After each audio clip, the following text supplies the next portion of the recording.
खोटं कशाला बोलू, मी खूप तयारी केली होती।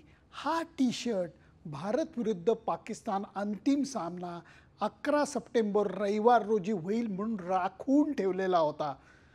भारतीय संघ आज खेळला नाही, परंतु श्रीलंकन संघ जो यजमान होता या स्पर्धेचा, त्यांनी जी काही चमत्कारिक कामगिरी करून दाखवली आहे, मग ती बॅटिंगची असू देत, ती बॉलिंगची असू देत, ती कॅचिंगची असू देत, ती फिल्डिंगची असू देत, आहा क्या बात आहे। एक गोष्ट तुम्हाला सांगतो, जेव्हा भारतीय संघ या स्पर्धेतनं बाहेर पडला तेव्हा पाकिस्तानच्या पत्रकारांच्या चेहऱ्यावरती एक हळूच हसू होतं।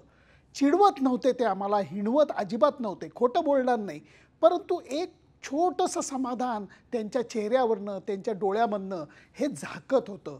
आज जेव्हा भारतीय पत्रकार सामना कव्हर करायला आले तेव्हा भारतीय प्रेक्षक असू देत, भारतीय पत्रकार असू देत, कुठंतरी हळूच सगळ्यांना वाटत होतं की श्रीलंकेने फाईट द्यायला पाहिजे, कारण पाकिस्तानचं पारडं हे कागदावरती थोडंसं बरं वाटत होतं। त्यातनंही श्रीलंकेची सुरुवात अत्यंत भयानक झाली। 5 आऊट झालेले होते प्रमुख बॅट्समन आणि श्रीलंकन संघ गटांगळ्या खात होता, परंतु त्यावेळेला इतकी सुंदर बॅटिंग भानुका राजपक्षेंनी केली, फारच सुंदर, आणि त्याला पाकिस्तानच्या फिल्डरनी साथ दिली।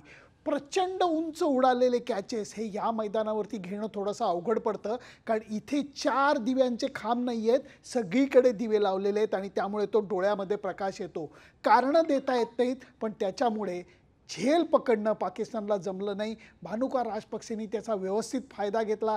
45 बॉल बहुतेक त्यांनी खेळले आणि 71 धावा केल्या, 5 का 6 बाउंड्रीज मारल्या, 3 का 4 सिक्सर मारल्या, आणि त्याच्या प्रयत्नामुळे श्रीलंकेला 170 धावांचा स्कोर करता आला। तुम्ही बघा, 5 आऊट झालेले होते, 10 ओव्हर झालेल्या होत्या श्रीलंकेच्या खेळून, आणि 67 काहीतरी धावा होत्या। श्रीलंकन संघ अडचणीत सापडलेला होता, आणि त्यावेळेला हसरंगा आणि भानुका राजपक्षेची ती जी भागीदारी झाली ती मोलाची ठरली। 170 धावांचा टप्पा भानुका राजपक्षेंनी गाठून दिला आणि तो महत्त्वाचा पाया ठरला, आणि त्याच्यामधनं सुद्धा पाकिस्तानची सुरुवात अत्यंत भयानक झाली। T20 क्रिकेटमध्ये जेव्हा सुरुवात खराब होते तेव्हा गेलेला तोल सावरता येत नाही। बाबर आझम आऊट झाला, पुढच्या चेंडूवरती फखर जमान आऊट झाला, आणि त्याच्यानंतर एक मोठी चूक पाकिस्तानच्या फलंदाजांनी केली की त्यांनी आक्रमणाचं रणशिंग फुंकायला खूप उशीर केले।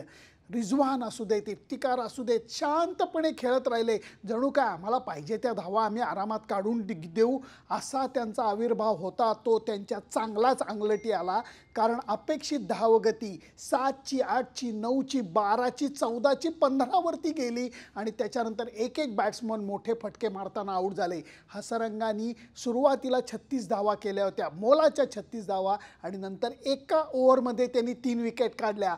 आसिफ अली 0, रिजवानला त्याने आऊट काढलं, आणि तिथं मॅच संपूर्णपणे श्रीलंकेकडे झुकली। ज्या कोणाला वाटत असेल की क्रिकेट हा फक्त खेळ आहे, प्लीज विचार करा।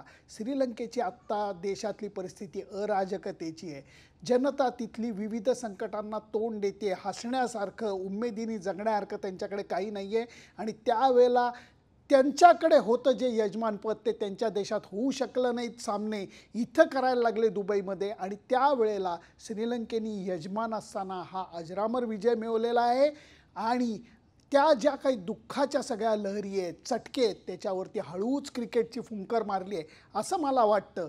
त्याचं कारण श्रीलंकेचा हा विजय हा त्यांच्या देशवासियांकरता मला खूप खूप खूप मोलाचा वाटतो। तरुण संघ आहे, हा वेगळा संघ आहे, शनाकानी सुंदर लीड केलेला संघ आहे, सिल्वरवूडनी एकदम चमत्कारिक एकदम या संघाला मोल्ड केलेलं आहे। या सगळ्या गोष्टी जिंकल्यानंतर बोलल्या जातात, हे विसरायला नको। पहिला सामना अफगाणिस्तान विरुद्ध मोठ्या फरकाने श्रीलंका हरलेलं होतं, आणि त्याच्यानंतर त्यांनी विजयाची फटाक्याची माळ लावलेली आहे।